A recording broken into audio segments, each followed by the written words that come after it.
Strange Studies of Strange Stories.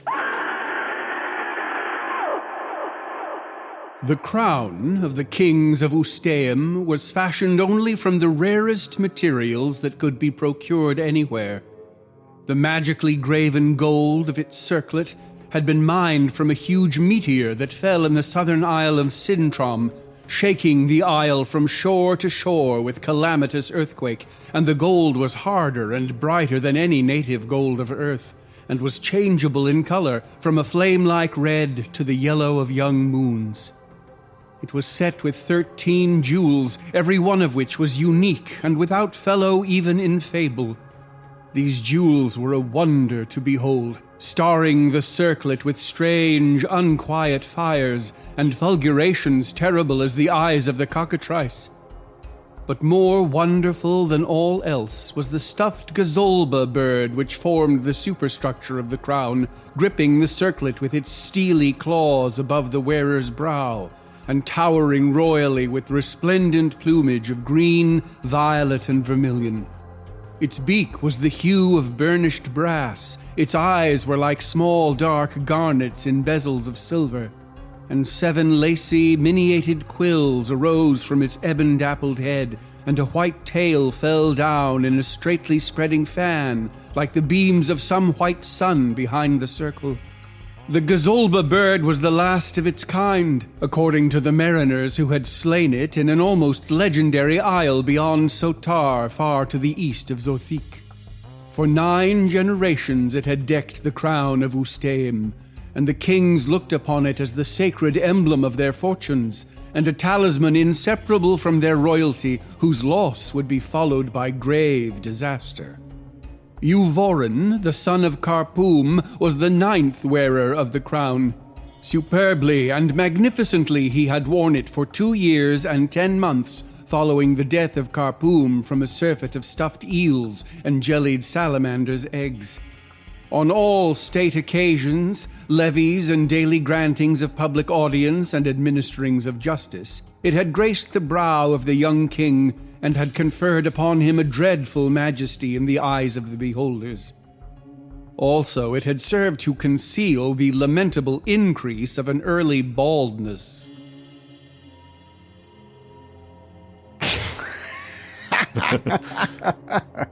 Those magical made-up names. Are we dipping into the worlds of Clark Ashton Smith? Could it be true? That was the opening of The Voyage of King Euvoran by Mr. Smith, a tale in the land of Zothique, which is not a store in the mall or a clove-like fragrance you can wear, but a fantasy setting, the last inhabited continent on the earth in a far distant future where science is forgotten and sorcery rules. Of the 15 or 16 Clark Ashton Smith stories we've done now, a few have been set in Zothique, such as Empire of the Necromancers and The Dark Eidolon. This one is epic in scope, hilarious, and a lot of fun. I love it. And I am one of your hosts, Chad Pfeiffer. I am another one of your hosts, Chris Lackey, and we are joined by the only man who can handle that kind of text so effortlessly, the amazing Andrew Lehman. Yes. When we asked Andrew to read, he said, "Don't be stingy with the selections." And we have not been stingy. The language in this story is bonkers and beautiful, and Lehman's going to be laying it out like a gilded red carpet. That's a gold carpet, but if you scrape underneath, there's red in there. Oh, okay. Of course, the skill, talent, and love that Andrew brought to that text, he brings to all of his work, which is on display at the H.P. Lovecraft Historical Society. Audio dramas, books, props, apparel, and so much more. Go check it out from our show notes. Thank you for reading this one, Andrew. We love you very much. This story, The Voyage of King Euvoran, was first published in Smith's collection, The Double Shadow and Other Fantasies, in 1933, but also published more than a decade later in Weird Tales in 1947 under the title Quest of the Gazolba. The Weird Tales version under that title is heavily edited to tone down the luxurious language. A sentence like, "The gold was harder and brighter than any native gold of earth and was changeable in color from a flame-like red to the yellow of young moons," is cut to simply, "The gold was harder and brighter than any native gold of earth, period." Aw, boo! The editor was like, "The yellow of young moons?" Who is this written for, Galactus? And then another editor was like, "Who the hell is Galactus?" Just try God. People will understand. Who is this written for? God? Then those editors had lunch and scene. Wow. My point is that when faced with a choice between Mr. Smith's unedited vocabularistic pugilism and some diet soda weird tales edit, the two of us and Mr. Lehman obviously chose the former. So the story we're looking at is the one from the Double Shadow, The Voyage of King Euvoran. I just want to call out listener Cole Karen for suggesting this story in a very entertaining way. He wrote to us a few years ago and said, "Hey guys, I just remembered another Clark Ashton Smith story I wanted to pitch. No plot synopsis or anything, just a list of exciting things in this story, The Voyage of King Euvoran, which contains the following. Zathik, an evil king motivated by insecurity about his bald spot. A necromancer prank. Hordes of animalistic vampires. Bird court. That's right, bird court. And human taxidermy. It's a great showcase of the wry humor and irony underlying all of Clark Ashton Smith's writing. Oh. Well, thank you, Cole. I agree, and I'm so glad that we finally read this and are taking it on. Yes, thank you. The story begins with a bunch of made-up names, which always confuses me, but we are in the kingdom of Usteim, which is in the world of Zathik. As you said, Zathik is a land in Smith's fantasy world that is set in the far, far future of Earth, so far in the future that continents have shifted, magic is back in fashion, and technology is a thing of the past. Usteim is far east of Zathik, so it doesn't quite factor into the story. Kind of like how Manimal is not in most episodes of Nightman, but Nightman is still in the world of Manimal. It's true. You know, the name that I had the hardest time with in this whole thing was the name of the main character, Euvoran. I kept wanting to call him Eurovan. Me too. Which sounds like a really shady way to see the continent. Hey man, take the Eurovan. No schedule. We just snatch you up on the street and drop you off at a landmark. Sometimes in the woods. Have a look out the rear window while I spin local radio. Totally immersive experience on the Eurovan. And there's an old Persian rug back there that I found. It's nice. And my son is back there too. Don't talk to him. Don't talk to my son. Anyway, this guy's name is not Eurovan, it's Euvoran, king of Usteim. It's going to be hard not to say Eurovan the whole recording of the show. Don't say it, you might invoke it. They just assume you have tickets. They just pick you up, tour by abduction on the Eurovan. The rulers of Usteim have worn a special crown for generations as a symbol of their aristocratic power. It's made from the gold that came from a meteor, with 13 rare gems and a stuffed body of the rarest bird, the gazolba, sitting on top. The gazolba bird is said to come from the legendary island of Sotar, not to be confused with the island of Sodor, which is where Thomas and his trained friends reside. Right. This crown is really important not only to the king, but also to the people. The current king is Euvoran. He rules from the city Aramoam in opulence. He eats a lot and he's cruel. He sits in his kraken-sculpted ivory throne with an executioner standing next to him. This is because Euvoran loves dishing out the justice. He brings in people who have allegedly committed a crime, then judges them on the spot, finally dishing out whatever punishment he deems fit, usually death. He is a terrible ruler and a terrible person, sort of a caricature on King Henry VIII, partying and feasting and meting out horrible punishments. It says, "It came to pass in the late autumn of the 3rd year of his reign that King Euvoran rose from a goodly breakfast of 12 courses and 12 wines and went forth as was his custom to the Hall of Justice." Pretty excessive in all ways. And on his throne in the Hall of Justice, as you said, he's got an executioner standing to one side, and on the other, he's got a torturer with a rack and all kinds of other deadly devices. We see what this guy is all about right away. He's a mythically charged version of Earth's real worst rulers. As our story begins, he's having a bad day. It seems that the criminals brought in are pretty low rent, accused of the pettiest of crimes, and worst of all, probably not guilty. Despite his cruelty, he can't just go around killing obviously innocent people, so he just has them lashed and banished from the kingdom. Yeah, still pretty awful. For the bastinado was the heaviest punishment that he could legally impose on such misdemeanants. I had to look that up, as with so many words in this story. Bastinado, that's repeated severe blows to the bare soles of the feet with a stick, rod, or lash. God. Yeah, horrible stuff. Well, things start looking up for Euvoran because some of the constables bring in this guy who is bound in chains with hooks in them, and the hooks are in his skin as well as his clothes. He's weird looking and dressed really raggedy. Even though this guy's got hooks in his flesh, he doesn't seem to mind. In fact, when he's brought in, he yanks the chains and it sends the constables flying. It's a crazy scene as they're tumbling all over the place. It's like they've hauled in some kind of hobo Cenobite who's overpowered them. When they recover, the constables explain that this guy was walking through town, not saying anything to anyone, which is suspicious. This guy doesn't seem afraid in the slightest. Euvoran demands that this man say who he is and what he does. The guy says that I go by many names, and you really don't want to know what I do. And of course, Euvoran doesn't heed the warning and doubles down, so the guy goes, I'm a necromancer. Euvoran is delighted, and he tells the man that necromancy is a crime punishable by death, so he gets to kill somebody today. I loved this necromancer's crazy face as it's described. The captive, who was cross-eyed, appeared to regard Euvoran, the royal mace wielder, and the royal torturer, and his instruments all in a single glance. He was ill-favored to an extravagant degree. His nose, ears, and other features were all possessed of unnatural mobility, and he grimaced perpetually in a manner that caused his unclean beard to toss and curl like seaweed on a boiling whirlpool. Wow. Beautiful. The officers of the court pull out a rack and strap the necromancer to it. Again, this guy is not bothered in the slightest. He's even kind of amused. As they stretch him out on the rack, he doesn't seem to feel any pain, and stranger than that, his limbs stretch out like he's made of putty. He's a necromancer Stretch Armstrong.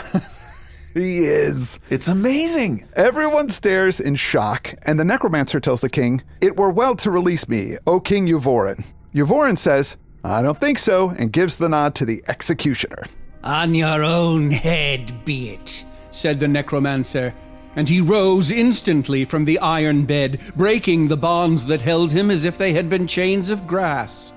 Then, towering to a terrible height, which the wrenchings of the rack had given him, he pointed his long forefinger, dark and sear as that of a mummy, at the king's crown, and simultaneously he uttered a foreign word that was shrill and eldritch as the crying of migrant fowl that pass over toward unknown shores in the night. And lo, as if in answer to that word, there was a loud, sudden flapping of wings above Euvoran's head, and the king felt that his brow was lightened by the crown's goodly and well-accustomed weight.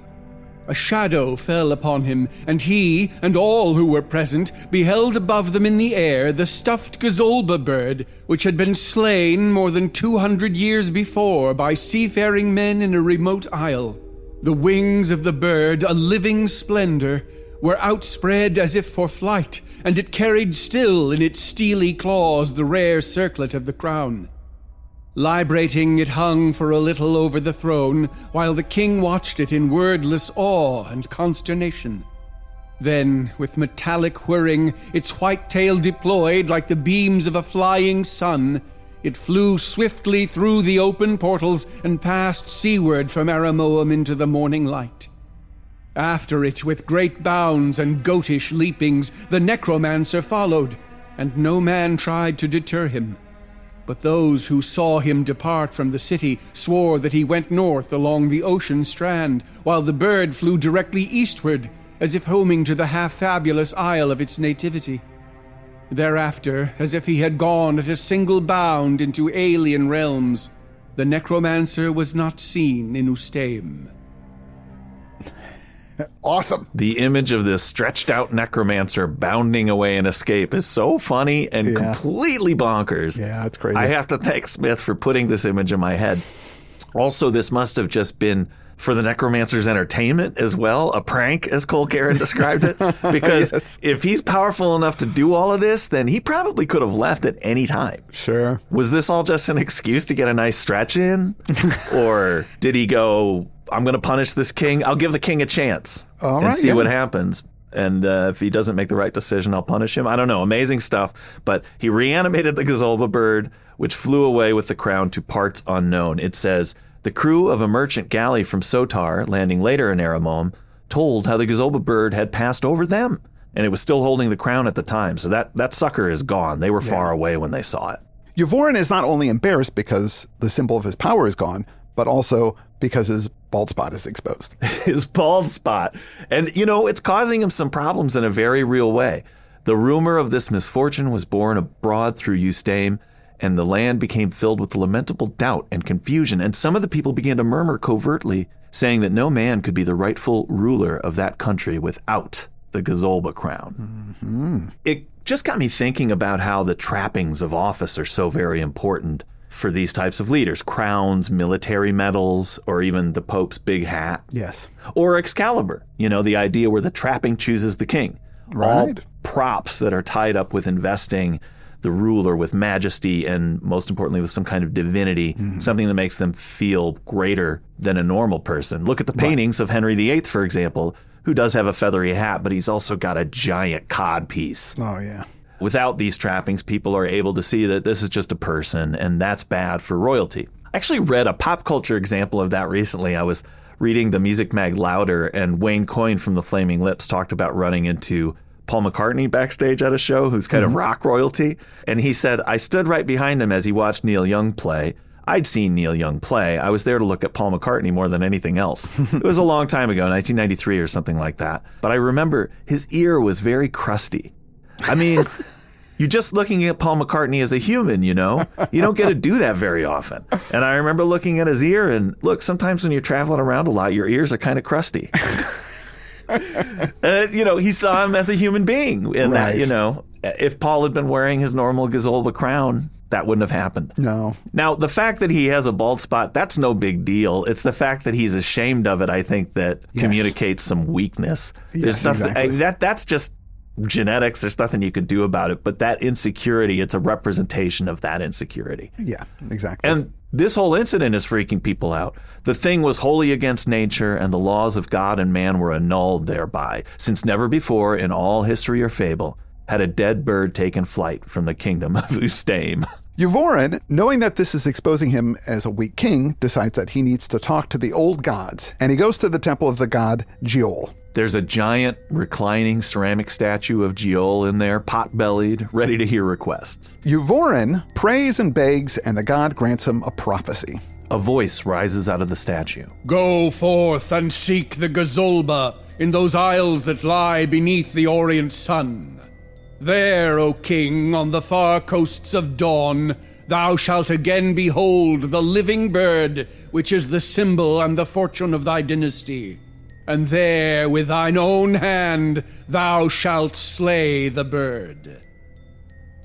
Euvoran is stoked by this because the oracle never lies. It's always correct. And that sounds like a kick-ass victory to him. He's never read the Odyssey or Candide or seen Jason and the Argonauts. There might be some costs involved. Also, again, I thought about how throughout history, quests are kind of how European kings of old would deal with unrest in the populace. English kings, anytime they were experiencing domestic turmoil, would be like, let's go to war with France. Popes and emperors having some troubles, let's get the Crusades together. Some kind of journey that's going to keep people occupied. And of course, nothing like this happens in the modern day, of course. No. Euvoran goes back to his castle, calls together his troops and his navy, and prepares a fleet for departure. This being a cool quest, you might think Euvoran is going to take things seriously and really hunker down to face some trials. But no. He has all of his food, concubines, and slaves there to keep him in the lap of luxury for his trip. But to make the prophecy work, he brings a longbow and arrows with him. Right. He just knows from the prophecy, with thine own hand thou shalt slay the bird. So he knows he needs the weapons, but otherwise he thinks, well, it's going to happen, so I don't really have to worry about anything. Might as well have a blast. We've discussed in the past how awesome boats are. It came up just last month when we were analyzing the work of Shirley Jackson. Yeah, true. Boats are really something. You go out there, you get your drink on, get your concubine on, see some dolphins. Better than a Eurovan. Yeah, that's not saying much. So they set sail on the booze cruise of questing. Euvoran did bring all of his best sailors and warriors on this trip as well.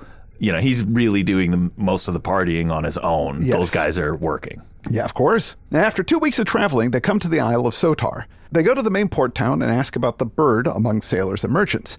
And there's a lead. Word has it that the sorcerer Iphobos used his magic to capture the Gazolba bird and cage it. King Euvoran gets the crew together and they go to the center of the isle where Iphobos lives. It's a tough journey in a very dense jungle.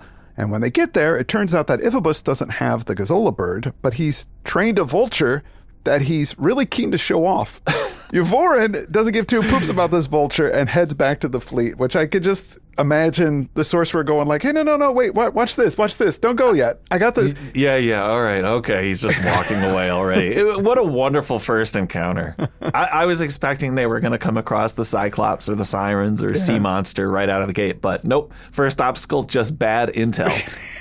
They chased down a rumor and wasted their time. Unless you're into vulture tricks, which, as you say, that scene of him trying to, let me show you these tricks. No, I gotta go. It's so funny.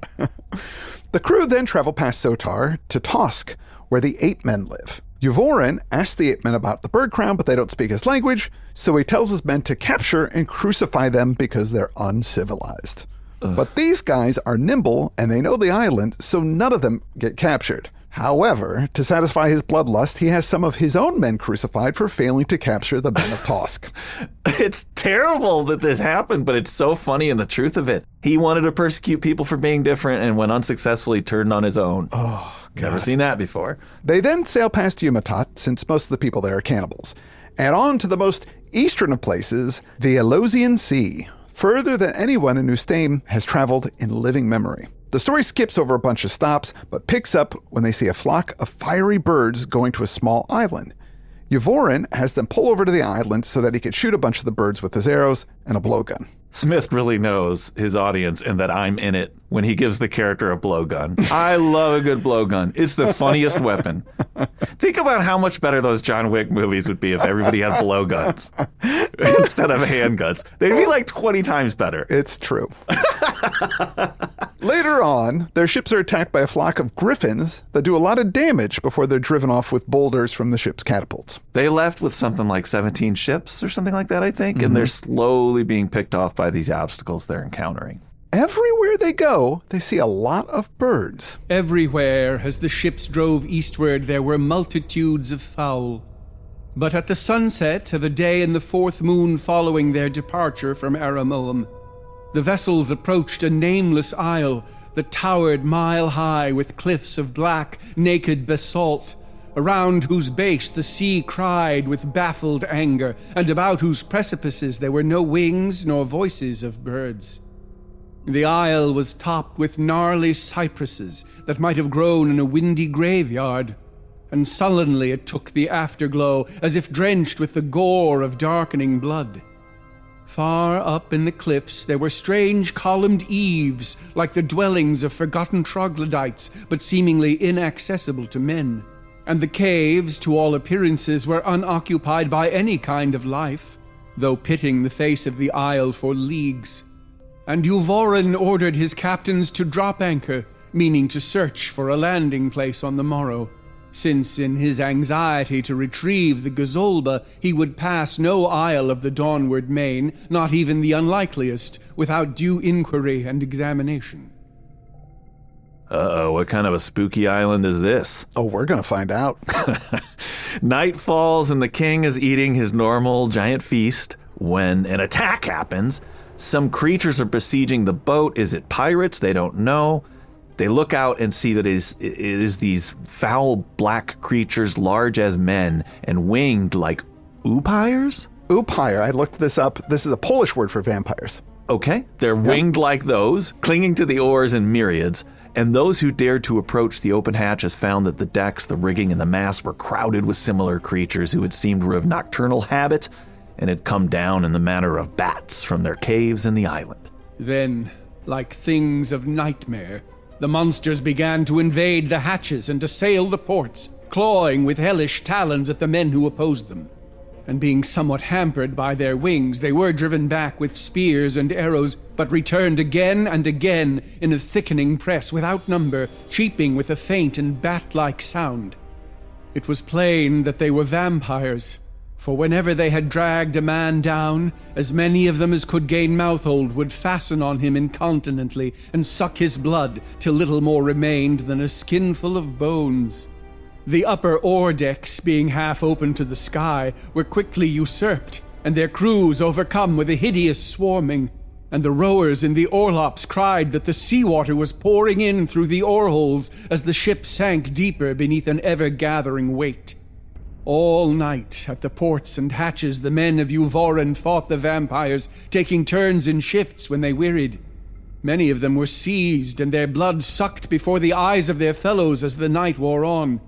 And the vampires, it seemed, were not to be slain by mortal weapons, though the blood they had gorged came forth in spouting rills from their wounded bodies, and thicklier they clustered upon the fleet, till the biremes began to founder, and the rowers were drowned in the sunken lower decks of certain triremes and quadriremes. The assault goes on through the night. Euvoran is mostly safe because the windows in his room are too small for the creatures to get through, but still, he fights with his bow and arrow. And he's not worried, again, because he knows the prophecy will protect him until he gets a bird. At one point, one of the things leers in through the window during the fight. The king saw in the lamplight a grisly face with the teeth and nostrils of a flittermouse. I thought, is that a specific kind? It's just a bat. Oh. I didn't. That's what a flittermouse is. I guess I should have known that because of deflator mouse, but I didn't. The struggle goes on until morning, when the vampires finally fly back to their caves. Heavy was the heart of Euvoran within him when he surveyed the damage done to his proud argosies of war. For among the 15 vessels, 7 had sunk in the night, borne under and swamped by those obscenely clinging hordes of upires, and the decks of the others were bloody as abattoirs, and half of the sailors and rowers and men-at-arms were lying flat and flaccid as empty wineskins after the greedy drinking of the great bats. And the sails and banners were shredded into rags, and everywhere, from beak to rudder of Euvoran's galleys, there was the stain and reek of a Stymphalian foulness. So, lest another eve should find them within wing-shot of that accursed isle, the king ordered his remaining captains to weigh anchor, and the other ships, with sea waters still awash in their oarlops, and some with drowned rowers still at the oars of their nether banks, drew slowly and heavily to eastward, till the pitted walls of the isle began to sink beneath the main. At eve there was no land in sight anywhere, and after 2 days, still unharried by the vampires, they came to a coral island low in the wave, with a calm lagoon that was haunted only by ocean fowl. And there, for the first time, Euvoran paused to repair his tattered sails and pump the sea from his holds and clean the blood and vileness from his decks. However, in spite of this disaster, the king abated not in any degree his purpose to sail ever on toward the fountains of the day until, as Giol had predicted, he should come again on the flown Gazolba and slay it with his own royal hand. So, for another moon they passed amid other and stranger archipelagos, and penetrated deeplier into the regions of myth and story.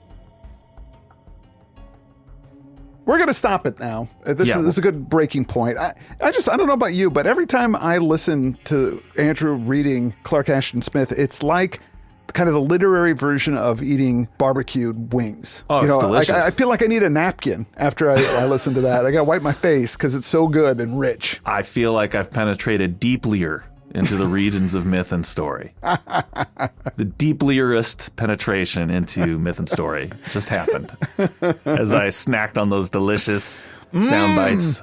Oh, so good.